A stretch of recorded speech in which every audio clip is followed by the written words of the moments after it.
स्वामी समर्थ रामदास प्रत्यक्ष आपल्याला दर्शन द्यायला येतात कबूल केल्याप्रमाणे. चल पटकन उठ, स्वामीचं दर्शन घेऊ. अहिल्या शिळा राघवे मुक्त केली, पदी लागता दिव्य होऊन गेली. जय जय रघुवीर समर्थ. अरे शेगावीचे संत गजानन महाराज, या संतांचे पायही माझ्या घराला लागले हे उत्तम, पण आज माझी माऊली मला प्रत्यक्ष दर्शन देणार होती. अहो नमस्कार तरी करूयात.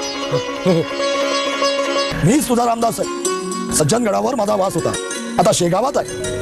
दास नवमीला तुला प्रत्यक्ष दर्शन देईन असं वचन दिलं होतं ना, ते पूर्ण करण्यासाठी आलोय. असे कसे रे तुम्ही? माणसाला मानता आणि आत्म्याला विसरता. गीतेचं तत्वज्ञान विसरलास. अरे माणूस जसं वस्त्र बदलतो तसं आत्मा शरीर बदलतो. अजूनही साक्ष पडत नाही का तुला? जय जय रघुवीर समर्थ. स्वामी स्वामी, मी आज धन्य झालो. माझ्या डोळ्याचं पारणं फिटेल.